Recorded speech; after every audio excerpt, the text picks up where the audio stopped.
ফিরছি বাংলার বিশেষ নিবেদন কালী কথা। আপনার সঙ্গে জগন্নাথ বসু।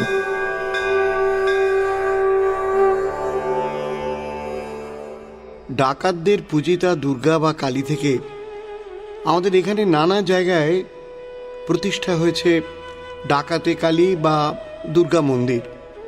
বিভিন্ন জায়গায় গিয়ে বিভিন্ন জেলার মধ্যে গিয়ে দেখেছি অমুক জায়গায় অমুকটা ওই ডাকাতদের কালী মন্দির ছিল।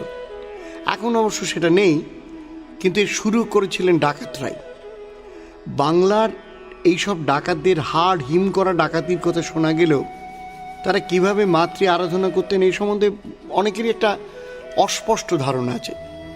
যেমন এটা আমরা সবাই শুনেছি যে হাঁড়িকাঠে নরবলি পর্যন্ত হতো। সেই সময় ডাকাতরা অনেক অত্যাচারী মানুষকে এনে সোজাসুজি তাদের একবারে হত্যা করে দিতেন এবং তারপর মায়ের কাছে আশীর্বাদ নিয়ে তারা ডাকাতি করতে বেরোতেন। এইরকম অনেক গল্প সেই সময়কার রয়েছে, তারই কিছু কিছু আমি বলবার চেষ্টা করছি।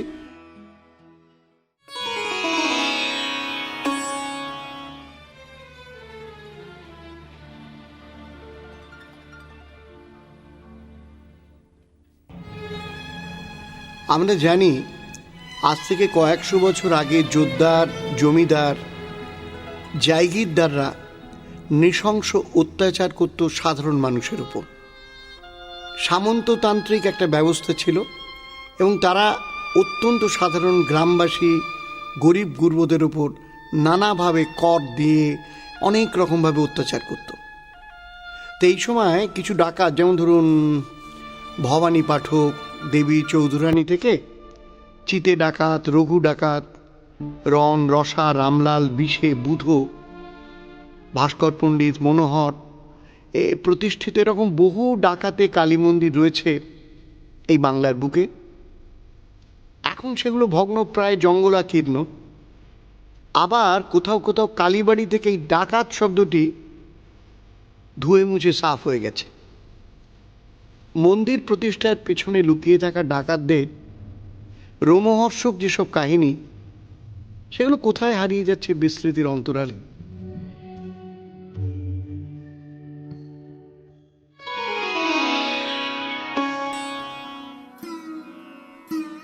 অমাবস্যার ঘন কালো রাত, প্রদীপের ক্ষীণ আলো যেন পরিবেশ আরও রহস্যময় করে তুলেছে। তারই মধ্যে 108 মুন্ডমালা গলায় পরে, খড়গ হাতে, উগ্র মুখমণ্ডল নিয়ে দেবী কালিকা শিবের উপর দাঁড়িয়ে। অন্ধকারময় নিশুতি রাতে দেখা গেল কয়েকজন ভীষণ আকৃতি মানুষকে। মাথায় তাদের লাল ফেট্টি বাঁধা, দুই কানে ঝুলছে বড় বড় লাল মাকড়ি, চোখ দুটো জবা ফুলের মতো লাল টকটকে। প্রত্যেকের হাতে বড় বড় লাঠি, সড়কি, কপালে রক্ত সিঁদুরের তিলক, দেবীর থানে হাড়ি কাঠ, পাশে পড়ে আছে রক্ত সিঁদুর মাখানো খাঁড়া।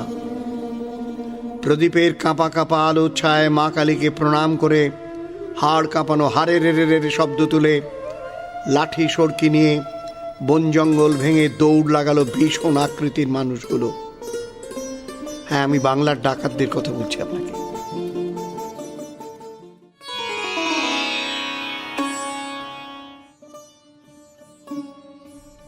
গভীর রাতে বন জঙ্গলের মধ্যে থেকে ভেসে আসতো ঢাকের আওয়াজ। নিশুতি রাতে সেই আওয়াজ বহুদূর পর্যন্ত চলে যেত, আর সেই শব্দ শুনে মানুষ আতঙ্কে বা ভয়ে সারা রাত জেগে বসে থাকত। পুজোর থান থেকে ভেসে আসতো অসহায় মানুষের তীব্র ক্রন্দন, বেঁচে থাকার আকুতি। রাতের নিস্তব্ধতা খান খান করে করুণ কণ্ঠস্বর কঠিন ঘাতকের মা মা চিৎকারে হারিয়ে যেত। মা ঠাকুরমা সন্তানদের বুকে জড়িয়ে ধরে ঠক ঠক করে কাঁপতে কাঁপতে বলতো, কোন মায়ের কোল আজ খালি হয়ে গেল কে জানে। ডাকাতদের পূজিতা দুর্গা বা কালী থেকেই নানা জায়গায় তৈরি হয়েছে ডাকাতে কালী বা দুর্গা মন্দির। বাংলার এইসব ডাকাতদের হাড় হিম করা ডাকাতির কথা শোনা গেলেও তাদের মাতৃ আরাধনার কথা অনেকেই অস্পষ্ট অনেকের কাছে হয়ে রয়েছে। আজ থেকে কয়েকশো বছর আগে জোরদার, জমিদার, জায়গিরদারদের নৃশংস অত্যাচারের ঘটনার প্রেক্ষাপটে উঠে এসেছে ডাকাতের গল্প। কালী ভক্ত ডাকাতদের ডাকাতি করতে যাওয়ার আগে মা কালীর পুজো করা, নরবলি দেয়া, ডাকাতির অর্থ গরিব মানুষদের মধ্যে বিলিয়ে দেয়া, এমনকি দাঁড়িয়ে থেকে গরিবের মেয়েকে বিয়ে দেওয়ার কাহিনী সেই সময়কার সংবাদপত্র পত্রিকা ও প্রাচীন বইতে প্রকাশ পেয়েছে। মনোহর পুকুর, রামলাল বাজার, চিতপুর এইসব জায়গার নামকরণ হয়েছে ভাবুন ডাকাতদের নামে। রামলাল ডাকাত, চিতে ডাকাত, এইসব এদের নিয়েই নানা কথা রয়েছে এবং এদের সঙ্গে জড়িয়ে পড়েছেন, এমনকি মা শারদার গল্প এর সঙ্গে জড়িয়ে রয়েছে।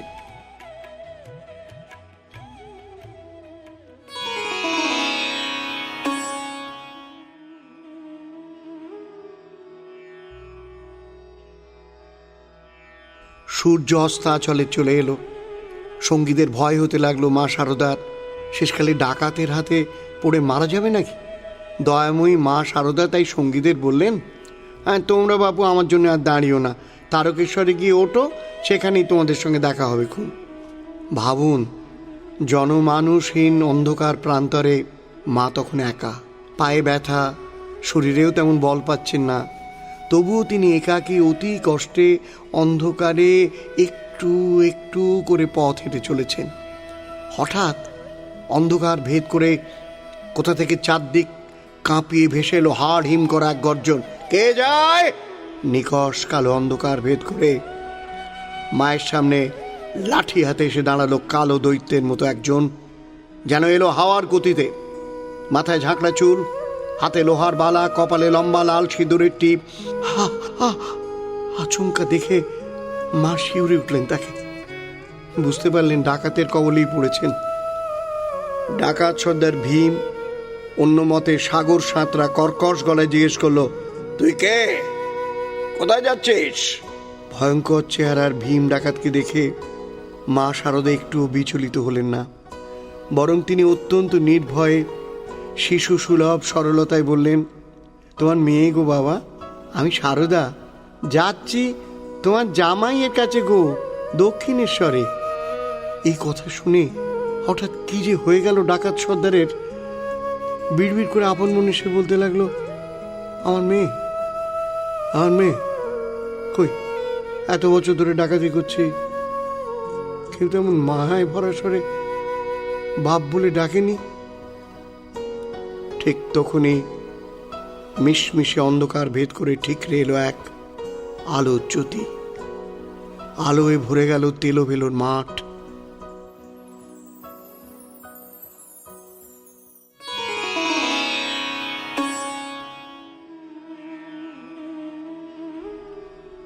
দুজন মাত্র কুশীলব ওই অন্ধকারে, একজন ওই মিশমিশে কালো সেই ডাকাত সর্দার, আর একজন মা শারদা।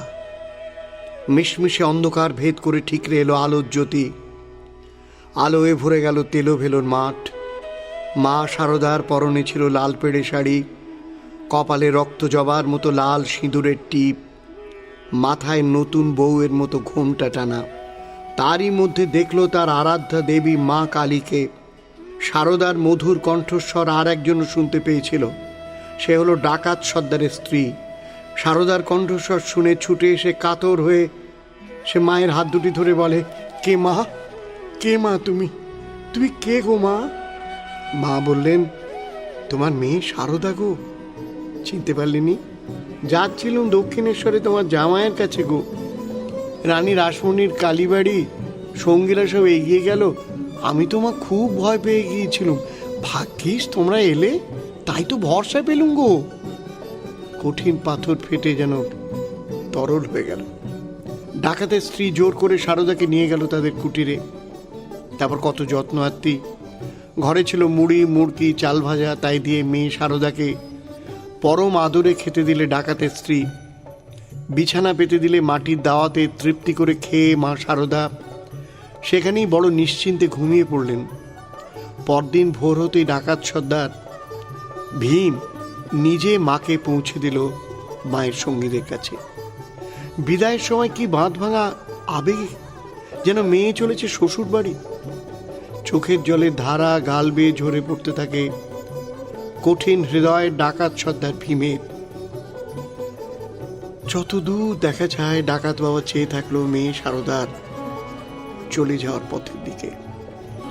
বহু জন্মের পুণ্য ফলে মা ভবানী নিজে এসে ধরা দিলেন মেয়ের রূপ ধরে।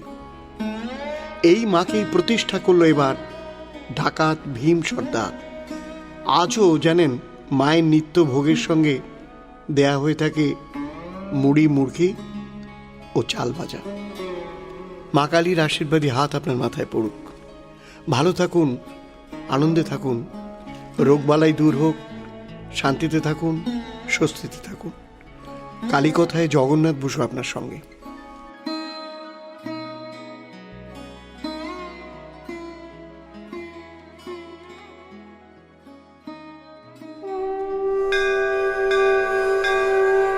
শুনছিলেন কালী কথা, সঙ্গে ছিলেন জগন্নাথ বসু। মির্চি 98.3 প্রভাতী অনুষ্ঠানের অংশবিশেষ দিয়ে সাজানো আমাদের এই বিশেষ অনুষ্ঠান কালী কথা, যা আপনি শুনতে পারবেন শুধুমাত্র মির্চি বাংলা ইউটিউব চ্যানেল এবং গানা অ্যাপে। সাবস্ক্রাইব করুন গানা অ্যাপে।